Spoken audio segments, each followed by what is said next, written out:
Terima kasih Anda masih bersama kami dalam Berita Papua hari ini. Bagi Anda yang baru saja bergabung, kami akan sajikan kembali 3 berita utama. Ruang instalasi gawat darurat Rumah Sakit Umum Daerah AB Pura terbakar. Kecelakaan maut di Merauke, seorang mahasiswa tewas.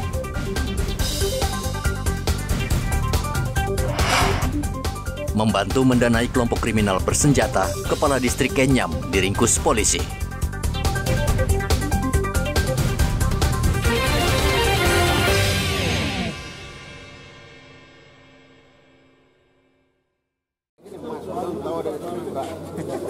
Ratusan aparatur sipil negara mendatangi kantor pos Merauke Rabu kemarin. Mereka kesal karena sudah 2 bulan ini belum menerima jatah beras untuk ASN.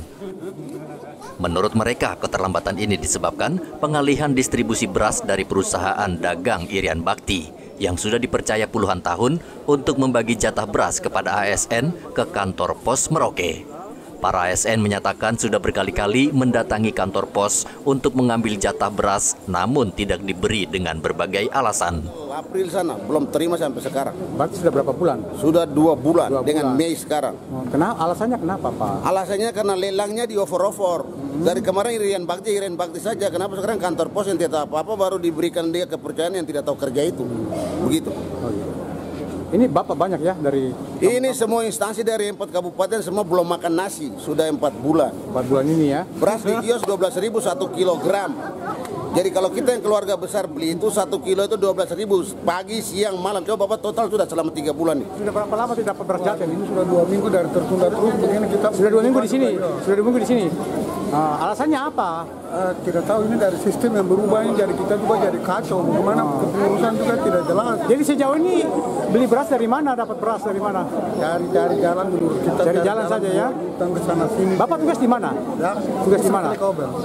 Helikobel. Saya dari distrik Kanimha. Kami 2 bulan sudah dilayani, sedangkan yang berikutnya kita belum dilayani. Sedangkan kami di Wapeko itu jalannya sudah banjir, motor mati. Kami turun di sini ambil beras, tapi pelayanannya seperti begini. Untuk apa kita harus datang tunggu sampai sekarang? Yang lebih baiknya, solusinya yang terbaik harus dikasih kembali ke Irian Bakti. Jatah beras bagi ASN di Merauke jumlahnya bervariasi.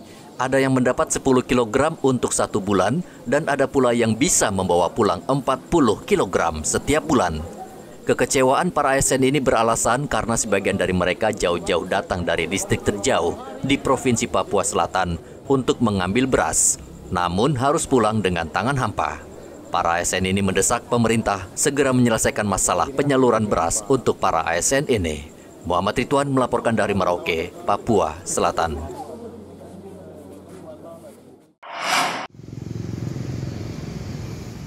PT Pos Indonesia Cabang Jayapura menyalurkan sekitar 22,6 juta ton beras untuk aparatur sipil negara atau ASN. Pengiriman beras secara simbolis dilepas Direktur Bisnis, Kurir, dan Logistik PT Pos Indonesia, Siti Koryana, di halaman kantor Pos Cabang Jayapura. Memastikan bahwa tugas yang kita lakukan di daerah Papua ini kita jalankan secara baik. Dan tadi juga terbukti tim kami kita prepare tadi dengan baik, bahkan sore ini juga memberangkatkan, jadi kita lihat semuanya berjalan lancar. Nah, kita juga paham bahwa Papua ini very special, jadi tidak boleh ada kesalahan, jadi harus lancar, harus kita sukseskan sama-sama. Kami ini kalau secara layanan geografis kan layanan kami memang berada di mana-mana. Jadi tidak perlu ragu karena memang pos menyiapkan semua area lokasi yang menjadi kewajiban kami di dalam mendistribusikan, termasuk kalau sampai di daerah 3T, termasuk di daerah yang di pegunungan, kalau di sini di pedalaman dan lain-lain, pasti akan kami salurkan dengan baik. Menurut Siti Koiriana, distribusi beras bagi ASN di Bumi Cenderawasih dilakukan secara bertahap karena letak geografis Papua pegunungan sangat ekstrim. Belum lagi faktor cuaca dan keterbatasan alat transportasi serta gangguan keamanan kelompok bersenjata KKB. Siti meminta PT Pos bekerja sebaik-baiknya agar penyaluran beras tersebut berjalan lancar dan tidak terjadi kesalahan. Dari Kota Jayapura, Papua, Hendra melaporkan.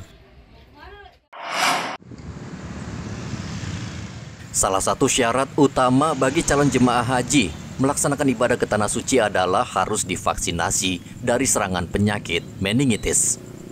Rabu kemarin 134 calon jemaah haji divaksin meningitis di Puskesmas Mopah Baru, Merauke, Provinsi Papua Selatan. Vaksinasi meningitis sangat penting karena jemaah haji Indonesia nanti akan berbaur dengan jemaah haji dari negara lain sehingga berpotensi tertular berbagai penyakit, termasuk meningitis. Semua calon jemaah haji yang akan melakukan perjalanan haji tahun 2023 ini untuk pelaksanaan vaksin meningitis itu mereka lakukan di puskesmas ini. Jadi guna meningitis adalah untuk mencegah terjadinya radang otak pada saat mereka melakukan perjalanan ke sana. Dan itu mencegah itu sehingga pada saat mereka melakukan perjalanan ke sana mereka tidak terkontaminasi ataupun mereka sudah punya kekebalan, kekebalan tubuh dengan serangan-serangan virus terutama yang menyerang otak. Untuk meningitis sekarang ini karena masih ada yang yang sudah tertunda berarti ini sudah tidak meningitis, yang ada yang sudah expire berarti dia untuk sementara kita arahkan semua dulu ke Mopah karena diperintahkan kepada dokter tim kesehatan supaya langsung ke meningitis dulu. Nanti setelah itu apa yang expired ada data dari KKP yang ini. Jadi untuk itu masuk ada di data-data KKP dan KKP tersebut. Nah itu wajib untuk mereka calon haji untuk meningitis itu? Kalau wajibnya adalah karena memang ketentuannya harus wajib untuk meningitis karena untuk persiapan untuk berangkat ke Tanah Suci. Radang meningitis disebabkan infeksi bakteri, virus, atau jamur.